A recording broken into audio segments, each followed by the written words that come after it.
जय हिंद। आप सभी विद्यार्थियों का स्वागत है इस चैनल में। दोस्तों, झारखंड बोर्ड मैट्रिक और इंटरमीडिएट का पहला परीक्षा 10 से 12 दिनों में आपका शुरू हो जाएगा।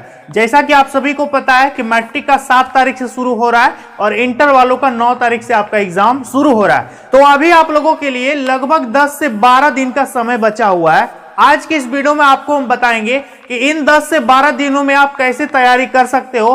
आपका क्या मास्टर प्लान होना चाहिए कि 10 से 12 दिन आप पढ़ करके 35 प्लस हर सब्जेक्ट में ला पाओगे। यदि आप यह वीडियो एग्जाम से 3-4 दिन पहले भी देख रहे हो फिर भी कोई दिक्कत नहीं है, आप इस वीडियो को अंत तक देख के जाइएगा। इस वीडियो में आपको हम बताएंगे कि 10 से 12 दिन बचा है, अभी आपको क्या करना है, क्या नहीं करना है, कैसे पढ़ना है। और यदि एक परफेक्ट प्लानिंग नहीं होती है तो फिर आप एकदम गुड़ गोबर कर दोगे, चौपट हो जाएगा। ठीक है, सही से एक आपका परफेक्ट वे में आपको पढ़ाई करना पड़ेगा, क्योंकि लास्ट का समय विद्यार्थी के लिए बहुत ही जरूरी होता है। ठीक है, तो वीडियो पर अंत तक बने रहिएगा, यही मेरा एकमात्र रिक्वेस्ट है। यदि आपको कुछ समझना है, कुछ सीखना है, एग्जाम में अच्छा मार्क्स लाना है तो बस वीडियो को अंत तक देख के जाना। ठीक है, और जो भी चीज बताना होगा यहां पर हम लिख करके लाए हैं, आपको A to Z अभी हम बताएंगे, समझाएंगे, लिख करके 10-12 पॉइंट्स बताएंगे, तो बस वीडियो को अंत तक देखना। ठीक है, देखो तो सबसे पहले तो आपको इन्फॉर्म कर दें कि आपका एग्जाम नजदीक आ गया है। ठीक है, पहले जैसे पढ़ रहे थे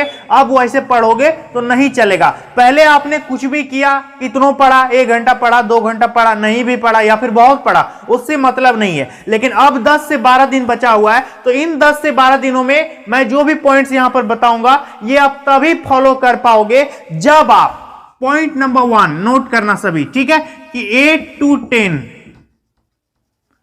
8 to 10 आवर्स डेली आपको स्टडी करनी है। ठीक है, इन 10 से 12 दिन में आपको लगभग 8 से 10 घंटा डेली पढ़ाई करना है। आपने पहले कुछ भी पढ़ा है, नहीं पढ़ा है, 1 घंटा पढ़ते थे, 2 घंटा पढ़ते थे, अब कोई दिक्कत नहीं। लेकिन 10-12 दिन 8 से 10 घंटा पढ़ लो, लगभग 8 घंटा तो पढ़ना ही पड़ेगा आपको। बिना 8 घंटा पढ़े कोई दूजा उपाय नहीं है। ठीक है, क्योंकि ऑब्जेक्टिव एग्जाम है। तो आप सोचोगे कि मेरे लिए तो आसान होगा भाई, तो वैसे तो सब विद्यार्थी सोच रहे हैं ना, सबके लिए तो आसान है। यदि आपके लिए आसान है तो सबके लिए आसान है, यानी सबके लिए टफ हो गया।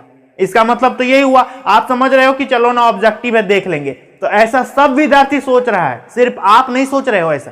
ठीक है, तो आपको क्या करना पड़ेगा, यदि सबसे आगे निकलना है तो लगभग 8 से 10 घंटा आपको डेली पढ़ना पड़ेगा। ठीक है, तो पॉइंट नंबर 1 क्या था कि 8 to 10 आवर्स आपको डेली स्टडी करनी है, तभी आप मेरी बताए बातों को फॉलो कर पाओगे।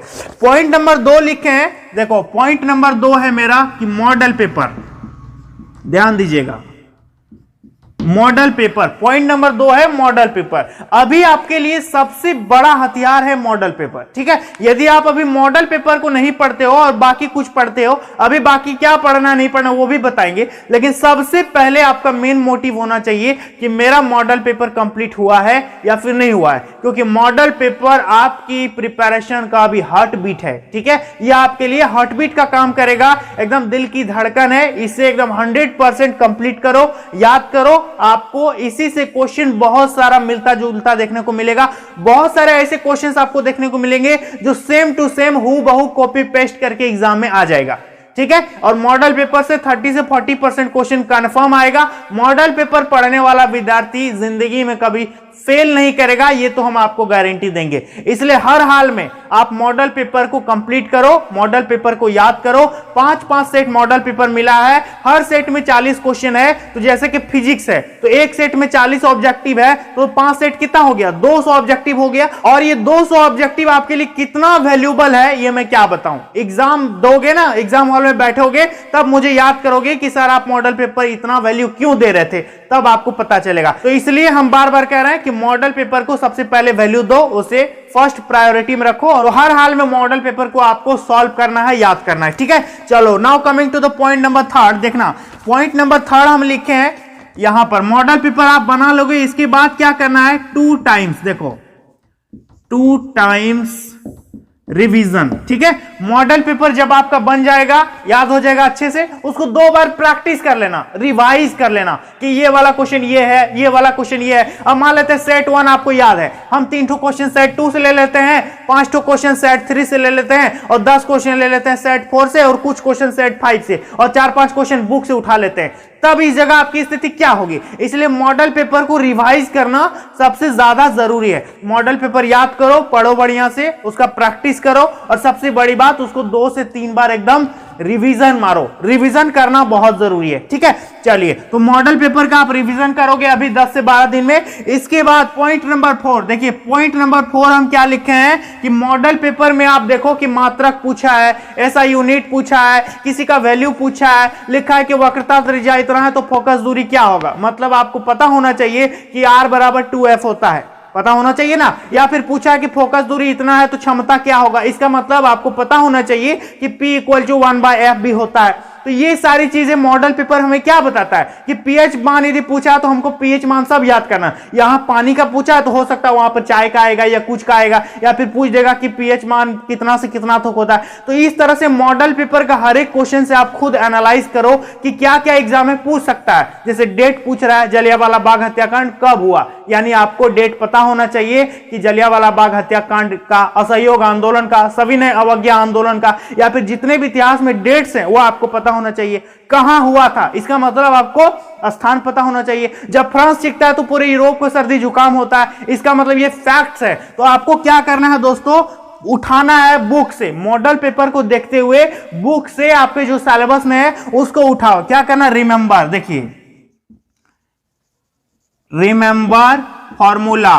सबसे पहले तो फॉर्मूला याद करो जो आपका सिलेबस में है और जो मॉडल पेपर में टच किया है। इसके बाद डेट्स, ठीक है, कितना लिखे, फॉर्मूला, डेट्स, वैल्यूज, मात्रक, इकाई, जितना भी तरह है, ठीक है। किसी का जैसे कि कोई फैक्ट्स दिया है, क्या आप जानते हैं, तो इस तरह से बहुत सारे छोटे छोटे क्वेश्चंस एग्जाम में पूछते हैं, ठीक है। जैसे वाहनों के अग्रदीप में क्या प्रयोग होता है, इसका मतलब दर्पण वगैरह, लेंस का सब प्रयोग आपको याद करके जाना पड़ेगा। तो ये सारी चीजें आपको याद करना होगा। सबसे पहले तो आप डेट याद करो, स्थान याद करो, किसी का फैक्ट्स याद करो, फॉर्मूला याद करो, उसका वैल्यू याद करो, उसको उसमें कितना में कितना होता है, ये सारी चीजें आप याद करो।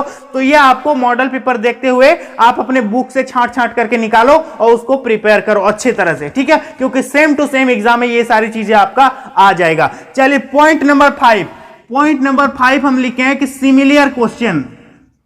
सिमिलर क्वेश्चन, देखो सिमिलर क्वेश्चन कहने का मतलब कि मॉडल पेपर में यदि कुछ क्वेश्चन पूछा है तो उस तरह से और क्या क्वेश्चन मेरे बुक में है, जो मेरे सिलेबस में है उस तरह से और क्या क्या क्वेश्चन है। यदि पाइथागोरस से छोटा छोटा क्वेश्चन पूछा है तो पाइथागोरस थ्योरम का आप कंप्लीट करो, उससे मिलता जुलता और भी क्वेश्चंस को बनाओ।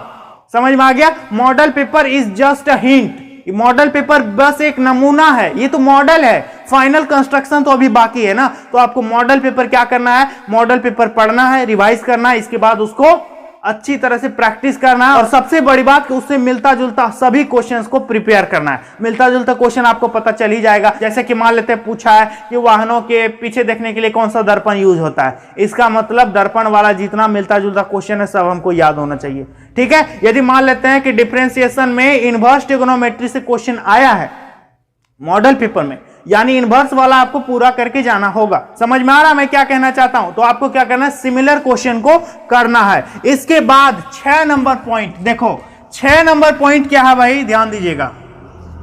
Number 6 point, know your potential. देखिए नो योर पोटेंशियल, इसका मतलब यह हुआ नो योर पोटेंशियल कहने का मतलब कि आप ऑब्जेक्टिव सॉल्व कर पाते हो कि नहीं कर पाते हो, आप कितना सॉल्व कर पाते हो। इसका मतलब यह हुआ दोस्तों कि आप ऑब्जेक्टिव सही कर पाते हो कि नहीं। आपके सामने जो 4 उत्तर है, आप उसमें से एक उत्तर को सही में पकड़ पाते हो कि नहीं पकड़ पाते हो। कहने का मतलब आपके पास सब्जेक्टिव नॉलेज तो है ही है, लेकिन आप ऑब्जेक्टिव में उसको सॉल्व कर पाओगे कि नहीं कर पाओगे। इसके लिए आप लोगों को अपना पोटेंशियल को जानना पड़ेगा कि मेरी काबिलियत क्या है, हम ऑब्जेक्टिव एग्जाम में सॉल्व कर पाएंगे कि नहीं, जब घर में नहीं कर पा रहे तो वहां कैसे करेंगे। तो ये सारी चीजें आपको प्रैक्टिस करना होगा। कहने का मतलब मॉडल पेपर का आप 10 क्वेश्चन उठाओ, सेट 1 का 10 क्वेश्चन ले लो, सेट 2 का 3 क्वेश्चन ले लो, सेट 4 का इतना क्वेश्चन ले लो, इस तरह से 40 क्वेश्चन का एक सेट बनाओ, ठीक है। सेट बनाने के बाद आपको क्या करना है, घर में ऑब्जेक्टिव का प्रैक्टिस करना है। इससे आपको पता चलेगा कि आपकी पोटेंशियल क्या है, आप ऑब्जेक्टिव सच में सॉल्व कर पाओगे कि नहीं कर पाओगे। आपका जैसा परफॉर्मेंस घर में होगा वैसा ही परफॉर्मेंस आप वहां एग्जाम हॉल में कर पाओगे, अन्यथा नहीं कर पाओगे, ठीक है। चलो अगला पॉइंट हम लिखे हैं OMR प्रैक्टिस। देखिए 7 नंबर पॉइंट है OMR प्रैक्टिस। इसका मतलब ये हुआ कि एग्जाम आपका OMR शीट में होगा, 4 ऑप्शन, एक ठो गोल करना पड़ेगा। ठीक है, ये चीज कब हो पाएगा? जब आप OMR का प्रैक्टिस करके रहोगे। ठीक है, बहुत विद्यार्थी क्या करता है कि क्वेश्चन तो जानता है कि 4 में से 1 सही होगा, लेकिन वो जिंदगी में कभी OMR शीट देखा ही नहीं है, तो वो अचानक जाके गड़बड़ कर देगा, गोल गोल नहीं कर पाएगा, कभी बाहर हो जाएगा, कभी भीतर हो जाएगा। हो सकता है कि जैसे ऑप्शन नंबर, ऐसा विद्यार्थी बहुत गलती करता है, हम देखे हैं कि 4 ठो ऑप्शन है, इसी में से 2 ठो रंग दिया, अब उसका तो गया दोनों, अब उसका तो गया, ये आंसर चेक ही नहीं हो पाएगा, कैसे होगा? 2 ठो आप रंग दिए, तो ये पूरा तरह से गड़बड़ हो जाएगा। ठीक है, तो आपको क्या करना है कि OMR पर प्रैक्टिस करना बहुत जरूरी है। आप OMR का जेरॉक्स करा लो और उससे घर में क्वेश्चन का प्रैक्टिस करो। ठीक है, OMR वेबसाइट में बहुत सारा, गूगल से डाउनलोड कर लेना कोई भी OMR शीट, तो उस पर प्रिंट आउट निकाल के जेरॉक्स में आप गोल गोल करने का प्रैक्टिस करना, एग्जाम में गड़बड़ नहीं होगा। ठीक है, चलो OMR प्रैक्टिस करने के बाद, इसके बाद आपको क्या करना है? 8 number time limit, time limit का प्रैक्टिस करना है। देखिए, टाइम लिमिट का प्रैक्टिस करना बहुत जरूरी है, क्योंकि एग्जाम में आपको ओनली 90 मिनट का समय दिया जाएगा और इन्हीं 90 मिनट में आपको 40 क्वेश्चन करना पड़ेगा। मुझे तो 4 घंटा मिलेगा तो हम सब क्वेश्चन बना देंगे, लेकिन 4 घंटा तो मिलेगा नहीं, ना ही 3 घंटा आपको मिलेगा। आपको मिलेगा 90 मिनट और सबको 90 मिनट मिलेगा, और इन 90 मिनट में आपको सभी क्वेश्चंस को गोल गोल सही करना पड़ेगा। तो एक सही टाइम में आप कर पाते हो कि नहीं कर पाते हो, तो ये चीज चेक करने के लिए आप घर में बैठो, 40 क्वेश्चन उठाओ कहीं से, मॉडल पेपर 1 से, 2 से, 3 से, 4 से, 5 से, कुछ क्वेश्चन बुक से, कुछ क्वेश्चन सैंपल पेपर से उठा लो और 40 क्वेश्चन, घड़ी देखो 90 मिनट, और एकदम बैठ जाओ कि 90 मिनट में हम बना पाते हैं इसको कि नहीं बना पाते हैं, और अपनी परफॉर्मेंस को चेक करो। ठीक है, तो OMR पर प्रैक्टिस करना जरूरी है, साथ साथ में टाइम लिमिट का प्रैक्टिस करना बहुत जरूरी है एग्जाम से पहले। चलिए, इसके बाद नेक्स्ट पॉइंट हम लिखे हैं, देखो 9 नंबर है कि टेक एनी सैंपल पेपर। देखिए, take any sample paper, take any sample paper, कोई भी एक सैंपल पेपर ले लो। जब आपका मॉडल पेपर रिवाइज हो जाएगा, खत्म हो जाएगा, सब याद हो जाएगा, तो आपको क्या करना है कि कोई भी एक सैंपल पेपर आपके पास पहले से होगा ही होगा, उसको प्रैक्टिस करना, लगातार प्रैक्टिस करना है। एकदम दिन भर में 1.5 घंटा दे दो कि हम आज 1.5 घंटा मैथ बनाएंगे, और एकदम लगातार उसका सॉल्व करते जाओ। जितना ज्यादा आपका आदत रहेगा ऑब्जेक्टिव बनाने का, उतना अच्छा आपका एग्जाम में परफॉर्मेंस होगा। कहने का मतलब, एग्जाम से पहले आप खुद का एक एग्जाम लो, मॉक टेस्ट अपना देना सीखो। ठीक है, और वो आप घर में आसानी से कर सकते हो, मॉडल पेपर से, सैंपल पेपर से, गैस पेपर से, टेस्ट पेपर से, मॉक पेपर से, जो भी चीज आपके पास उपलब्ध है, आप उससे ज्यादा ऑब्जेक्टिव का प्रैक्टिस करो। ठीक है, प्रैक्टिस करना बहुत जरूरी है। चलिए, और अगला पॉइंट हम क्या लिखे हैं कि रिवाइज। देखिए, 10 नंबर है, आपको रिवीजन करना है, किससे? Sample paper plus model paper. ये पॉइंट तो हम आपको खैर पहले ही बता दिए कि सैंपल पेपर और मॉडल पेपर दोनों को मिला करके आप रिवीजन कीजिए। ठीक है, रिवीजन करना बहुत जरूरी है, और बुक से आप वैसा ही क्वेश्चन को उठाइए जैसा क्वेश्चन मॉडल पेपर में मिल रहा है। जैसे कि मान लेते हैं थेल्स थ्योरम से क्वेश्चन है, तो थेल्स थ्योरम का और क्वेश्चन आप बना पाते हो कि नहीं बना पाते हो, ये चेक करो। ठीक है, जैसे साइंस में कोई न्यूमेरिकल है, इस फॉर्मूला पर आधारित है, तो उस फॉर्मूला से संबंधित आप और क्वेश्चन बना पाते हो कि नहीं बना पाते हो, ये सब प्रैक्टिस करके जाना पड़ेगा। अचानक एग्जाम हॉल में चले जाओगे तो एकदम कब 90 मिनट खत्म हो जाएगा आपको पता भी नहीं चलेगा। ठीक है, तो इसके लिए सबसे पहले क्या जरूरी है कि आप प्रैक्टिस करके जाना। इसके बाद नेक्स्ट पॉइंट लिखे हैं कि कंप्लीट। देखिए, नेक्स्ट पॉइंट है कि कंप्लीट योर 37.5% सिलेबस। ठीक है, आपको अपना जो है 37.5% जो सिलेबस है उसको पूरा करना है मॉडल पेपर को देखते हुए। 37.5% जो आपका सिलेबस उसे हर हाल में आप पूरा कीजिए, क्योंकि क्वेश्चन उसी से आएगा। और ये 37.5% सिलेबस अभी पढ़ लोगे, 10-12 दिन ही इसका वैल्यू है, इसके बाद ये एकदम खत्म हो जाएगा, आपका फिर कभी काम आने वाला नहीं है। इसलिए ये सिलेबस का यदि सही यूज करना है तो इन्हीं 10-12 दिन में आप इसका सही यूज कर सकते हो, बाकी ये पढ़ा हुआ आपका फिर कभी काम नहीं आएगा। इसके बाद एग्जाम के बाद आपको अगला फिर से दूसरा सिलेबस पढ़ना पड़ेगा, उधर 37.5% अलग सिलेबस है, इसका सिलेबस से उसको मतलब नहीं है, उसका सिलेबस से इसको मतलब नहीं है, दोनों टर्म अपने आप में फिक्स है, दोनों का सिलेबस अलग है, दोनों का एग्जाम अलग होगा। ठीक है, इसलिए ये ऑब्जेक्टिव एग्जाम है, इसका अच्छी तरह से फायदा उठाओ। तो कहने का मतलब हर हाल में आपको अपना 37.5% सिलेबस पूरा करके जाना है एग्जाम हॉल में। ठीक है, चलिए अगला पॉइंट देखते हैं। अगला पहला पॉइंट क्या है कि यू हैव स्टडीड एवरीथिंग, और ये मान के चलना कि हम सब चीज पढ़ के गए हैं एग्जाम में। ये मत समझना कि मेरा ये टॉपिक छूट गया, ये नहीं पढ़े हम, वैसा नहीं चलेगा। वहां पर किसी प्रकार का कोई 30 मार खान होने की जरूरत नहीं है कि बहुत ज्यादा नॉलेज होगा तभी हम उसको सही कर पाएंगे, ऐसा कोई जरूरी नहीं है। यदि उस चैप्टर का आपका बेसिक नॉलेज है, आपने अच्छी तरह से प्रिपेयर किया हुआ है, कोई क्वेश्चन आपको नहीं भी आता है, तो देख सकते हो कि 3 ऑप्शन तो हो ही नहीं सकता कभी,